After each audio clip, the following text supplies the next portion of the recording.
The first story, my husband is dating his mistress, had no idea that I was watching them. I was waiting for my husband from work, and he was running late. He promised to be on time because today was our big day. It was exactly 4 years ago that we met. I remember we met as if by chance. I remember, and it still makes me laugh. We ran into each other at the door. I dropped the phone from my hands, and it was good that it was not broken, and I also spilled coffee on it. One word at a time, and our relationship began to develop rapidly. And now I had cooked dinner, lit candles, dressed up, and remembered to wear beautiful lingerie. And he's still not here. I tried calling, but my husband didn't pick up. I can't imagine how he could be late at work today. I can't believe he forgot what day it was.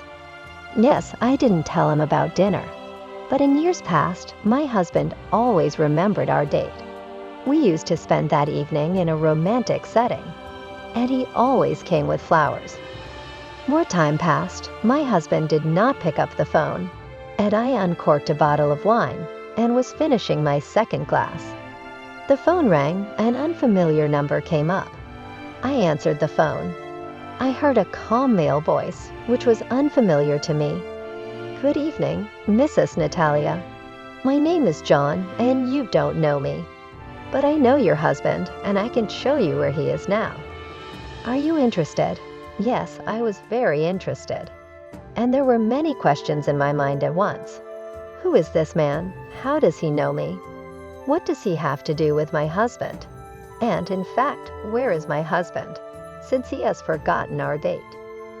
I replied to the man that I wanted to know where my husband was at the moment. Immediately a picture came to me. It showed my lover sitting with some girl at a table in a cafe.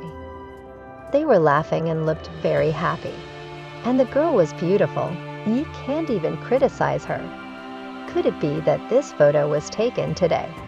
As if reading my thoughts, the man on the phone asked if I could hear him. Oh, I didn't even turn off the connection. I hope I didn't say anything out loud. Yes, I answered quietly. Honestly, my mood had dropped, and I felt kind of devastated. But I still hoped that it was all some kind of prank, a misunderstanding, or such a joke. Then, Natalia, I suggest we meet and take a look at this couple from the outside, so that all your doubts are put to rest. We continued our conversation, John saying that the picture was of his wife. He began to suspect her of cheating long ago, so he began to follow her and found out that she was secretly dating a man. John must have been a detective at heart or a nerve tickler. Otherwise, I can't explain his behavior, but he followed her lover and then came on to me. John's suggestion was simple. Get back at the unfaithful spouse, take them by surprise, and look them in the eye. I was confused at the same time, but in my heart, I really wanted to hurt my husband. After all, how could he do this to me? I quickly got ready and drove to the cafe where Jonna was waiting for me, where our couple in love were sitting. I saw everything with my own eyes. We were standing in front of the cafe, hiding under the shade of a tree, even though it was the middle of the evening. And they were across the street. They were having so much fun, a smile on their faces. They were always touching each other. My husband touched her hand, then he put his arm around her. Then this girl squeezed his fingers, just like teenagers. I wanted to pick up a rock and throw it at them to wipe out their happy, satisfied faces. But John told me not to be so hot, because he took care of everything. Speaking of John, such a handsome guy, tall, stout, and polite. I couldn't help but wonder what his wife saw in my husband. He's shorter and kind of chubby. Suddenly his hands, which were always touching hers, seemed so greasy, lustful, and disgusting to me. It made me cringe. John noticed this and apparently thought I was chilly. He walked quickly to a car that was parked nearby. He opened it and brought out 2 cups of coffee. I felt grateful to him, not just for the coffee, but for his attention and support. I can't even imagine how I would have coped alone if I had suddenly found out that my husband, my faithful and beloved husband, was cheating on me. John and I stood in silence and watched as a couple of lovers ate something there. By the way, I never asked John how we were going to get back at them. Just about to do it, and our unfaithful asked for the bill and paid my husband. What a bastard! No, well, not that I was against it when a man pays, but that money was from our family budget. I suddenly thought, and when I went to a cafe with him like this, and had dinner, and I didn't remember. The couple caught a cab and drove off. John and I got in his car and followed. We drove up to a hotel on the edge of town. Our unfaithful men got out in their arms and went inside the building. I spoke first, and then what? Are we going to wait for them to finish their business? I didn't even want to think about which ones. John looked at me intently, as if he'd woken up. Apparently, he had been immersed in his own thoughts the whole time, and so was I. He smiled. No, an acquaintance works here. He'll let us know what room they rented. Then he added, "Are you ready?" I nodded uncertainly, but in my heart, I didn't even know if I was ready or not. It was like this to catch my husband off guard. We got out of the car, made our way to the hotel entrance, and went in. At the front desk, some guy on staff whispered something in John's ear. He came up to me and said confidently, "Let's go." Where did he get such focus and willingness? Apparently, he had been planning this moment for a reason. He and I approached the room of the unfaithful. I could hear the noise and shouts through the door. I suddenly felt myself flushing. I wanted to run away, not to go into their room, and not to see what was happening there. But John winked at me and knocked on the door. The noise did not stop. On the contrary, I heard, as if from afar and muffled, my husband's voice. The girl obeyed him, walked over, and opened the door. She was wearing a hotel robe that barely covered her body.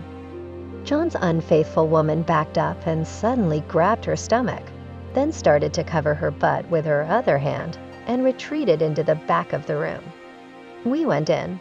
She began to bang on the door of the bathroom and also the bathroom. The door gave way and swung wide open.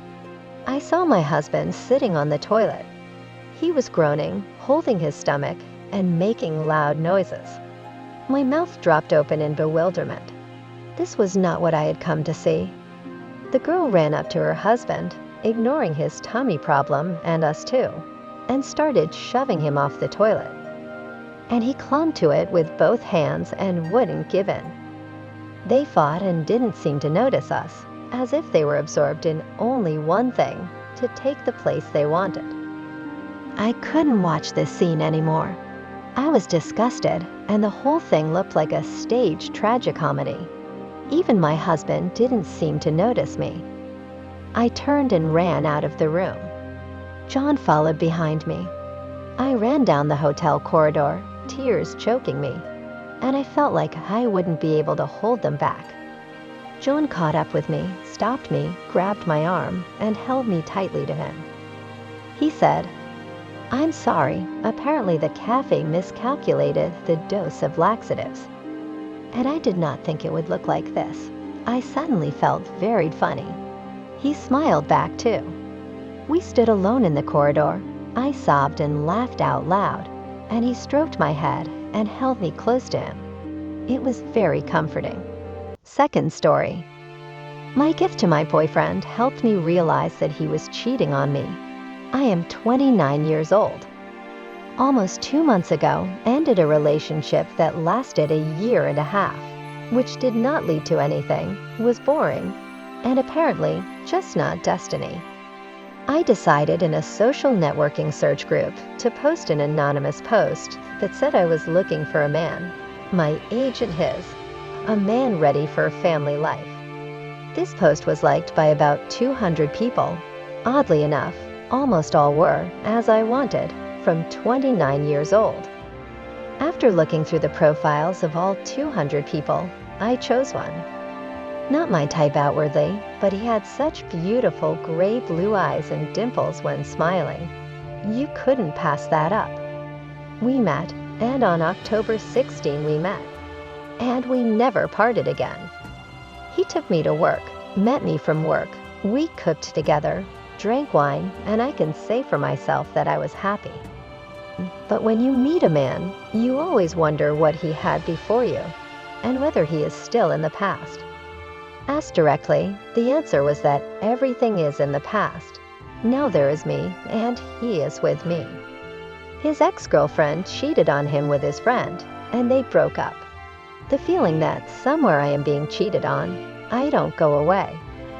One day, walking around the store, I saw men's socks. They were very funny, green, and they had crocodiles on them. I decided to buy them, abruptly and spontaneously.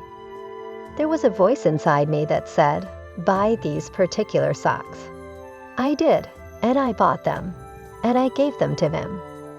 At the end of the month, it was my mom's anniversary. To my offer to go with him, he didn't say anything against it. He just said he was already getting off work from vacation, and he couldn't make it. All in all, it was a nice relationship, with falling asleep in a very strong, manly embrace. But the fairy tale was not eternal. On November 6th, after leaving me at lunch for a session, he disappeared. He did not pick up the phone, did not respond to messages. And I saw that he was liking his ex-girlfriend, and she was being added to his friends. Texting her something was a stupid idea, but I decided to do it. After texting her why she was doing it, telling her that this man is with me, the answer was that he is with her. And he is always with her. And when he didn't pick up the phone, he was with her. He left her for me in the morning, and after school he was with her. That's where those green socks he was wearing when he left me came in handy. When I asked her what kind of socks he was wearing, as stupid as that sounds, she told me the green ones with the Crocs. After dropping him a screenshot of our correspondence with her, he called me in the evening, asking me to calm down, that it was all a lie. Coming home after work, I called him. He picked up the phone by accident and didn't know I was hearing their conversation. He was with his ex. She was yelling at him for being with me when he told her we weren't in touch anymore. To which she replied, "Now you and I are even. You cheated on me, and here I am." It turned out that I was just a way of revenge in that situation. And now they've gotten back at each other, and they're probably together. And I sat in shock at this situation, but it's good that I found out about it now, and not after some more time. And those socks played their part.